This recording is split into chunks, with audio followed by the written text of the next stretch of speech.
जय जय रघुवीर समर्थ। श्रीमद दासबोध दशक 14वा अखंड ध्यानाम समास तिसरा कवित्व कलानिरूपण नाम। श्रीराम समर्थ कवित्वा शब्दसुमनमाळा अर्थ परिमळ आगळा तेणे संत षटपदकुळा आनंद होये। श्री समर्थ म्हणतात की कवित्वा म्हणजे शब्दरूपी फुलांची माळ असून त्याचा अर्थ म्हणजे त्या फुलांचा आगळा वेगळा सुगंध होय। त्याच्या योगे संतरूपी भुंग्यांच्या कुळाला आनंद होतो। ऐसी माळा अंतःकरणीय गुणफून पूजा रामचरणीय ओंकारतंत अखंडपणीय खंडूमच नये। अशी शब्दरूपी सुमनांची माळ अंतःकरणात गुणफून ती रामचरणी अर्पण करावी। मात्र त्यातील ओंकाररूपी तंतू अखंड राहील, तो तुटणार नाही याची काळजी घ्यावी। परोपकाराकारणीय कवित्वा अगत्यकरणीय तया कवित्वाची लक्षणीय बोली जेती। परोपकारासाठी कवित्वा अगत्याने करावे। असे परोपकारी कवित्वा कसे असते त्याची लक्षणे आता सांगितली जातील। जेणे घडे भगवत भक्ती जेणे घडे विरक्ती ऐसिया कत्वाची युक्ती आधी वाढवावी। ज्यायोगे भगवत भक्ती घडेल विरक्ती घडेल अशा कवित्वाची निर्मिती व्हावी म्हणून जे उपाय करणे जरूर आहेत ते आधी करावेत। क्रियेशिवायच्या शब्दज्ञानाला सज्जन लोक महत्त्व देत नाहीत, म्हणून आधी अनुतापाने देवाला प्रसन्न करून घ्यावे। क्रियेविण शब्दज्ञान तया न मानिती सज्जन म्हणून देव प्रसन्न अनुतापेय करावा। देवाच्या प्रसन्नतेने त्याच्या कृपेने जे जे बोलले जाते ते अत्यंत प्रशंसनीय असते। त्याला प्रासादिक नाव आहे। देवाचे प्रसन्नपणे जे घडे बोलणे ते अत्यंत श्लाघ्यवाण्य या नाव प्रासादिक। धीटपाठ आणि प्रासादिक असे काव्याचे 3 प्रकार अनेकजण सांगतात। या 3 प्रकारांबद्दल येथे विचार सांगितला जाईल। धीटपाठ प्रसादिक ऐसे बोलती अनेक तरी हा त्रिविध विवेक बोली जेल। धीट म्हणजे जे आपल्या मनात आले त्यावर बळेच धीटपणे जे कवित्व रचले जाते त्याला धीट हे नाव दिले जाते।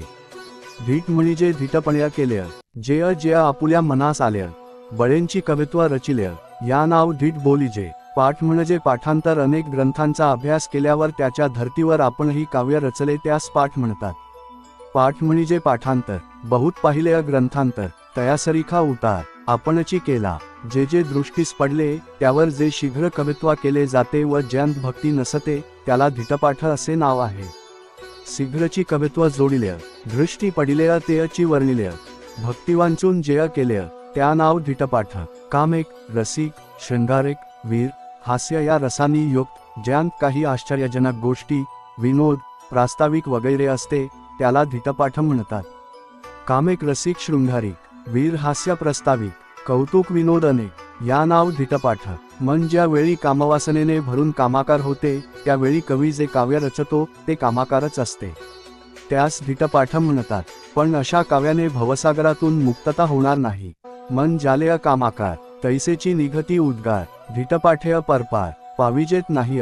पोटातील भुकेची आग शांत करण्यासाठी मनुष्याची स्तुती करण्याकरता जी विद्वत्ता प्रकट केली जाते त्या काव्यास धीटपाठ म्हणतात।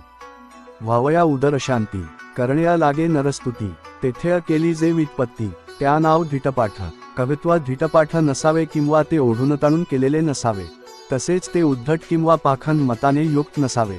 कंसात कवित्वा नसावे धीटपाठ कवित्वा नसावे खटपट कवित्वा नसावे उद्धट पाषांडमत कवित्वा वादंग माजविणारे नसावे अथवा ते रसभंग करणारे नसावे, तसेच ते रंगभंग करणारे अथवा दृष्टांतहीनही नसावे। कवित्वा नसावे वादांग कवित्वा नसावे रसभंग कवित्वा नसावे रंगभंग दृष्टांतहीन कवित्वा पालाळिक किंवा बाष्कळही नसावे, तसेच कोणा कुटील माणसाला लक्षून केलेलेही नसावे। कवित्वा नसावे पालाळ कवित्वा नसावे बाष्कळ कवित्वा नसावे कुटीळ लक्षणीय हीन दर्जाचे कवित्वा नसावे। त्यात पुनरावृत्ती नसावी आणि छंद वृत्ते वगैरेच्या नियमांचा भंगही केलेला नसावा। निर्दोष काव्य असावे। हीन कवित्वा नसावे बोलिलेंची न बोलावे छंदभंग न करावे मुद्राहीन व्युत्पत्तीहीन तर्कहीन कलाहीन शब्दहीन अथवा ज्यात भक्तिज्ञान वैराग्याचे वर्णन नाही असे कवित्वा नसावे। व्युत्पत्तीहीन तर्कहीन कलाहीन शब्दहीन भक्तिज्ञान वैराग्यहीन कवित्वा नसावे। भक्तिहीन असलेले कवित्वा म्हणजे अदानी माणसाचे मत असे समजावे। भक्तीची आवड नसताना केलेले वक्तृत्व कंटाळवाणे होते। भक्तिहीन जे कवित्वा त्यांची जाणावे ठोंबे मत आवडीहीन जे वक्तृत्व कंटाळवाणे। भक्तीशिवाय केलेले काव्य म्हणजे विनोद किंवा करमणूक होय। भगवंताविषयी प्रेम नसेल तर भगवंताशी संवाद कसा घडेल। भक्तिविण जो अनुवाद तोची जाणावा विनोद प्रीतिवीण संवाद, धडे केवी असो. धिटपाठ या प्रकाराचे कवित्व हे अशा प्रकारचे असते. मिथ्या असलेल्या अहंकाराला लागलेले ते एक प्रकारचे वेडच असते. आता प्रासादिक कवित्व कसे असते ते सांगितले जाईल. असो धिटपाठ ते ऐसेय, नाथिल्या अहंतेचे अपिसेय. आता प्रसादिक ते कैसेय, सांगी जेल. वैभव, स्त्री आणि सोने हे ज्याला वमनाप्रमाणे त्याज्य वाटते आणि ज्याच्या अंतरी सर्वोत्तमाचे ध्यान लागलेले असते. वैभव कांता कांचन, जयास वाटे हे वमन, अंतरिया लागले ध्यान सर्वोत्तमाचे. ज्याला घडोघडी भगवंताच्या ठिकाणी आवड उत्पन्न होत असते आणि त्यामुळे ज्याला भगवत भजनात चढती वाढती गोडी लागते. जयास घडीने घडी लागे भगवंती आवडी, चढती वाढती गोडी भगत सजनाची. जो भगवत भजनाशिवाय एक क्षणही जाऊ देत नाही आणि ज्याचे अंतःकरण सर्वकाळ भक्तीत रंगलेले असते. जो भगवत भजने वेळ जावनेदी एक क्षण, सर्वकाळ अंतःकरण भक्तिरंगेय रंगलेय. ज्याच्या अंतःकरणात निरंतर भगवंत अचळ आणि निवांत वास करून राहिलेला असतो, तो सहज स्वभावाने जे जे बोलतो ते ब्रह्मनिरूपणच असते.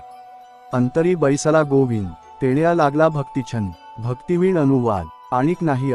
मनात भक्तीची अत्यंत आवड असल्याने त्याची वाणी त्याप्रमाणेच भक्तीविषयी बोलते. तो अत्यंत प्रेमाने करुणेने भगवंताला आळवीत कीर्तन करून प्रेमभराने नाचतो. आवडी लागली अंतर्य तैसीच वदे वेखरी, भावेय करुणा कीर्तन करी प्रेमभरेय नाचतू. भगवंताच्या ठिकाणी मन जडलेले असल्याने त्याला देहभान उरत नाही. त्यामुळे शंका आणि लोकलाज त्याच्यापासून दूर पळून जातात. भगवंतीय लागले मन, तेण्या नाठवे देहभान. शंका लज्जा पळून दूरी थैली, तो प्रेमरंगात रंगून जातो. भक्तीच्या मदाने उन्मत्त होतो. त्यावेळी असे वाटते की अहंभावाला जण तो पायदळी तुडवीत आहे. तो प्रेमरंगेय रंगला, तो भक्तीमध्ये मातला, तेण्या अहंभाव घातला पायांतळीय. जो प्रेमाने उन्मत्त होऊन नाचत गात असतो त्याला लोक दिसतील तरी कसे. त्याच्या दृष्टीत त्रैलोक्यनायक भगवंतच भरून राहिलेला असतो. गात नाचत निशन तयास कैचे दिसती लोक, दृष्टी त्रैलोक्यनायक वसोन थैला. असा जो भगवंताच्या ठिकाणी रंगून गेलेला असतो त्याला दुसरे काहीही नको असते. आपल्या स्वतःच्या इच्छेनुसार तो भगवंताच्या रूपाचे, अनेक प्रकारच्या कीर्तीचे, प्रतापाचे वर्णन करू लागतो. ऐसा भगवंतीय रंगला आणि कांदिया न लगे त्याला, स्वइच्छा वर्णू लागला ध्यान कीर्ती प्रताप. तो भगवंताची अनेक प्रकारची ध्याने, अनेक प्रकारच्या मूर्ती, भगवंताचे विविध पराक्रम आणि अपार कीर्ती यांचे वर्णन करू लागतो. त्यापुढे नरस्तुती करणे त्याला कसपटासारखे अत्यंत तुच्छ वाटते. नाना ध्याने नाना मूर्ती, नाना प्रताप नाना कीर्ती, तयापुढे नरस्तुती तृणतुल्य वाटे. असा जो या संसारात विरक्त असा भगवत भक्त असतो त्याला साधुलोक मुक्त समजतात. असो ऐसा भगवत भक्त, जो ये संसार्य विरक्त तयास मानिती मुक्त. साधुजन, त्याच्या भक्तीमुळे जे कौतुकास्पद काव्य होते त्याला प्रासादिक कवित्व म्हणतात. त्यातून सहजपणे विवेक प्रगट होत असतो. त्याचे भक्तीचे कौतुक तयानव प्रसादिक, सहज बोलता विवेक प्रगट होय. आता कवित्वाच्या लक्षणाचे पुन्हा निरूपण करूया. त्यायोगे श्रोत्यांचे अंतःकरण नक्कीच निवेल. ऐका कवित्व लक्षण, केलेंच करू निरूपण, जेणे निवे अंतःकरण श्रोतयांचे. आता कवित्वाच्या लक्षणाचे पुन्हा निरूपण करूया. त्यायोगे श्रोत्यांचे अंतःकरण नक्कीच निवेल. कवित्व असावेय निर्मळ, कवित्व असावेय सरळ, कवित्व असावेय प्रांजळ अन्वयाचे. कवित्व निर्मळ असावे, सरळ, सोपे आणि प्रांजळ अनुभवाने युक्त असावे. कवित्व असावेय भक्तिबळ, कवित्व असावेय अर्थागळ्य, कवित्व असावेय वेगळ्य अहंतेसी. भक्तीच्या बळावर ते कवित्व निर्माण झालेले असावे. ते अर्थगंभीर असावे आणि अहंभावरहित असावे. कवित्व असावेय कीर्तिवाद, कवित्व असावेय रम्य गोड, कवित्व असावेय जाल प्रतापविषय. त्या कवित्वात भगवंताची महान कीर्ती वर्णिलेली असावी. ते रम्य, गोड व भगवंताच्या प्रतापाच्या वर्णनाने भरलेले उत्कृष्ट असे असावे. कवित्व असावेय सोपेय, कवित्व असावेय अल्परूपेय, कवित्व असावेय सुलभय चरणबंध.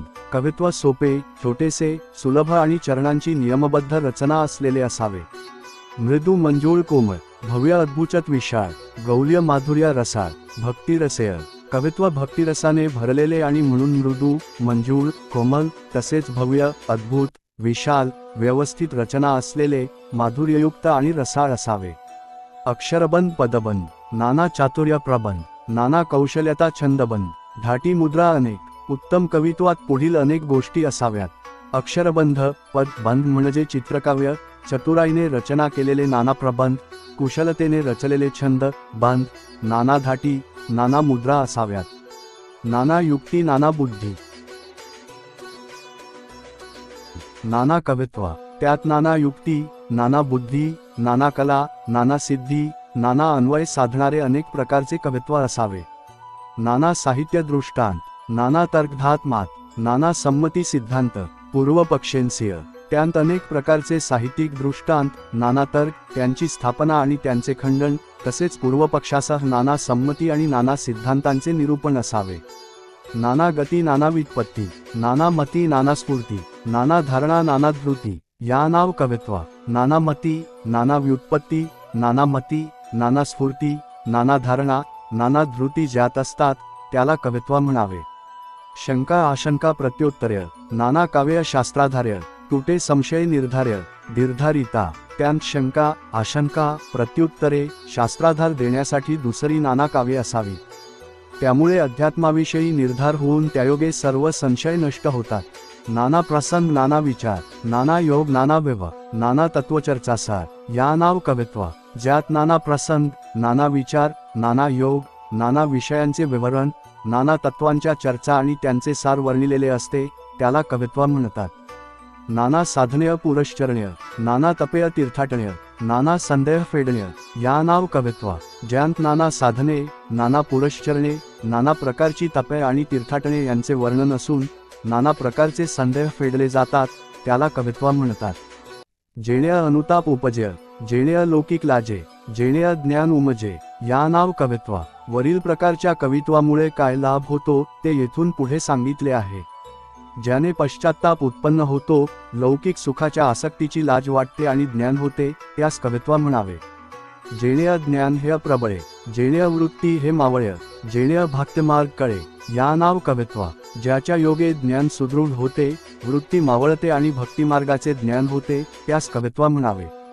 जेणे सद्बुवधी तुटे, जेणे भवसिंधू आटे, जेणे भगवंत प्रगटे, या नाव कवित्व, ज्याच्या योगे देहबुद्धी नष्ट होते, भवसागर आटून जातो आणि भगवंत प्रगट होतो त्यास कवित्व म्हणावे. जेणे सद्बुतधी लागे, जेणे पाषाण भंगे, जेणे विवेक जागे, या नाव कवित्व, ज्याच्या योगे सद्बुद्धी उत्पन्न होते, पाखंड नाहीसे होते आणि विवेक जागृत होतो त्यास कवित्व म्हणतात.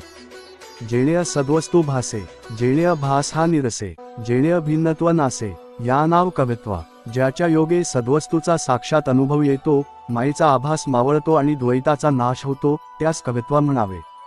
जेणे होये समाधान, जेणे तुटे संसार बंधन, जया मानिती सज्जन, तया नाव कवित्व, ज्याच्या योगे संसारबंधन तुटून शाश्वत समाधान प्राप्त होते, ज्याला सज्जन मानतात ते कवित्व होय.